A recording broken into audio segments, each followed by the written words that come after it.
Hi friends, welcome to my channel. ఈరోజు చిన్ని serial గురించి తెలుసుకుందాం. ఈ వర్షంలో చల్లచల్లగా మనం సెలబ్రేట్ చేసుకుంటున్నాం. చూడు ఎంత థ్రిల్లింగ్గా ఉంది కదా. ఏంటి అంత స్పీడ్గా తాగేస్తున్నావు? ప్రెషర్ ఎక్కువైనట్లుంది. బ్లడ్ ప్రెషర్ ఎక్కువైంది నాకు. బీటెక్లో నాకు అందరు భయపడేవారు, కానీ ఈ మధు మాత్రం నన్ను చాలా ఇరిటేట్ చేసింది. దీని సంగతి ఖచ్చితంగా తెలిపాలి. చేపల ఫ్రై చాలా అదిరిపోయింది. ఇది తినడం కోసమే కదా చేసింది, నువ్వు తినడం కోసం కాదు. నేను బాగా తినడం కోసం చేశారు. దిస్ ఈజ్ టూ మచ్ అన్నయ్య. కృతజ్ఞతలు మీకే, నాన్ వెజ్ మీకే, మరి నేనేం తినాలి? అత్త చేతిలో చివాట్లు తినాలి. మా అత్త ఏం నాకు చివాట్లు పెట్టదు. ఏమత్త? అవునే కోడలిపిల్ల, నువ్వు నాకు ముద్దుల కోడలిపిల్లవు కదా. థ్యాంక్స్ అత్త. మీ అత్త కూడా ముద్దు పెట్టుకోవడమే, మాకేమన్నా తినేది పెట్టారా? అల్లుడు రాని వసంత, వచ్చాక అందరం తిందాం. మై, నీ కాలేజ్ ఎలా ఉంది? బాగుంది డాడీ. హ్యాపీయా? చాలా హ్యాపీ. I'm not happy. ఎందుకంటే ఎండుమిరపకాయలు పచ్చిమిరపకాయలు రేట్ పెరుగుతుంది కదా. ఎండుమిరపకాయలు పచ్చిమిరపకాయలు రేట్ పెరగడం ఏంటి? ఎందుకంటే కాలేజ్ నుంచి వచ్చాక బాగా దిష్టి తీయాలి కదా, అందుకు. పాత మెమరీ సేమ్ గుర్తు పెట్టుకోకుండా అన్నీ మర్చిపోయి చదువుకోమని చెప్తున్నా. పాస్ట్ గురించి ఆలోచిస్తుంటే ఫ్యూచర్ కనిపించదు అంటారు కదా, అందుకోసం మీ మమ్మీ చెప్తుంది. గాలి పీల్చుకోకుండా నూరేళ్ళు బతకమని ఉంటుంది మీరు చెప్తుంటే. గతాన్ని మర్చిపోతే భవిష్యత్తు ఉండదు. భవిష్యత్తు గురించి ఆలోచిస్తే వర్తమానం ఉండదు. వర్తమానం ఉండదు గతాన్ని గుర్తు చేసుకుంటూ భవిష్యత్తుని మంచి చేసుకుంటూ ఉంటుంటే అయిపోతుంది. కంగారు పడకండి, నేను ఇది రాసిన ఒక పాట లైన్ అంతే. నేను వచ్చినప్పటి నుంచి మీ ఇద్దరు ఎందుకు కంగారు పడుతున్నారు? మీకున్న పొలిటికల్ ఫీల్డ్లోనే చాలా టెన్షన్స్ ఉంటుండే, మళ్ళా నాది ఎందుకు పెట్టుకుంటారు? నేను హ్యాపీగా ఉంటాను, మిమ్మల్ని హ్యాపీగా ఉంచుతాను. Cool. Good night dad. Good night mom. Good night. వీడేంటి ఇలా మాట్లాడుతున్నాడు? కూల్ బాబా కూల్, నేను హ్యాండిల్ చేస్తాను కదా. జైలు నుంచి బయటకు వచ్చిన బాలరాజు గారు డైరెక్ట్ పైకే పోవాలి. ఎట్టి పరిస్థితుల్లో మిస్ అవ్వకూడదు.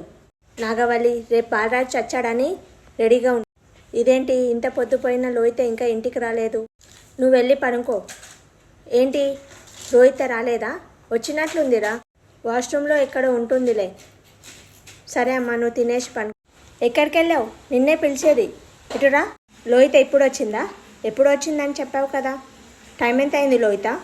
నాకేం చెప్పావు? ఈ టైం వరకు బయట ఉండొచ్చా? నాకు 8 గంటల లోపల వస్తానని చెప్పావు కదా. ఫ్రెండ్స్ కబుర్లో పడి టైం చూసుకోలేదన్నయ్య.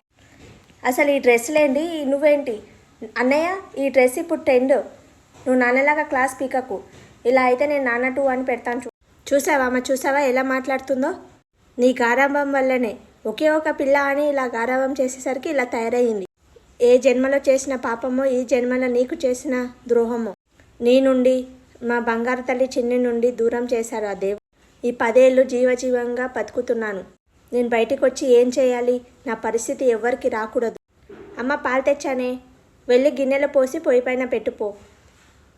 ఇంకా ఛాయ్ గిట నన్నే పెట్టుమన్నావు, పెడితే తప్పేముందిరా? నేను వెళ్ళి ముఖం కడుక్కొని వచ్చే లోపల నువ్వు వెళ్ళి మంచి అల్లం టీ పెట్టు. ఇలాంటి పనులన్నీ నువ్వు చేయాలి, ఆడపిల్లవై, నేను కాదు. పెద్ద మొగాడు దిగొచ్చారులే. మీరిద్దరు గొడవ పడకండి, నేను వెళ్ళి టీ పెట్టేసి వస్తాను. మొగాడంటే ఇలా ఉండాలి. అలా ఉంటాడు కాబట్టి ఇలా కింద పడతాడు. ఏంటి అలా వచ్చావు? నువ్వు వచ్చి చూడు, నువ్వు గిట్ట అలానే అరుస్తావు. చూసావా అమ్మ అంటే నీకు ఎంత ప్రేమో? ఐ లవ్ యూ సుబ్బు అని రాసింది. ఇదేంటి రూపా, మీ ఆయన మీద ప్రేమ ఉంటే ఇలా ముగ్గు రూపంలో చూపించడం ఎందుకు? డైరెక్ట్గా ఐ లవ్ యూ చెప్పొచ్చు కదా. అది నేను రాయలేను, నీ కూతురు రాసింది. రాసింది నా కూతురు రాయ. అక్కోయ్, అమ్మ సిగ్గుపడిపోతుంది. ఏంటి బాలరాజు ఆ కన్నీళ్ళు? బయటికి వెళ్తున్నావని సంతోషంగా ఉండాలి. ఏ క్షణమైతే నా భార్య పిల్లలు చనిపోయారన్న దుర్వాత నాకు తెలిసింది, ఆ క్షణం నుంచే నా నుంచి సంతోషం వెళ్ళిపోయింది. ఇప్పుడు నేను బయటికి వెళ్ళినా ఎవరి కోసం బతకాలి? ఎవరి కోసం బతకాలి? ఎందుకోసం వెళ్ళాలి? నా కోసం ఎదురు చూసే నా భార్య బిడ్డలు లేరు కదా, చనిపోయారు కదా. లేరని ఎలా అనుకుంటావు బాలరాజు? వాళ్ళు ఎక్కడో చోటు బతుకుండొచ్చు కదా. నాకు అలాంటి అదృష్టం లేదని నాకు ఎప్పుడో తెలుసు. నా తమ్ముడు హాఫ్ టికెట్ చెప్పాడు కదా, నేను చెవులారా విన్నాను కదా. ఒక్కొక్కసారి మన చెవులు గిట్ట మోసం చేయగలవు. కళ్ళ ముందు కనపడేది, చెవులకు విన్నది ప్రతిదీ నిజమని అనుకోవద్దు. ఒక్కొక్కసారి అవి అబద్ధాలు కూడా కావచ్చు. హాఫ్ టికెట్ అలా అబద్ధాలు చెప్పే మనిషి కాదు.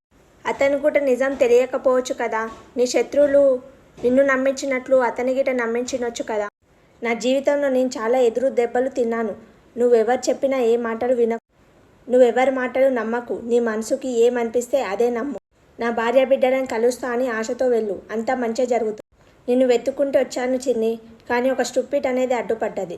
తర్వాత కాలేజ్ అడ్మిషన్ కోసం ఒక హడావిడి ఉండే. ఇప్పుడు నీ ఫ్రీ అయినా నీ కోసం వెతుక్కుంటూ వస్తున్నా. నువ్వు నా చుట్టుపక్కలే ఉన్నావని నా మనసు గట్టిగా నమ్ముతుంది. మమ్మీ వాళ్ళ నమ్మకం తప్పు అని, నా నమ్మకమే నిజమని తొందరలోనే నిరూపిస్తాను. నిన్ను తీసుకొచ్చి వాళ్ళ ముందు నిలబెడతాను.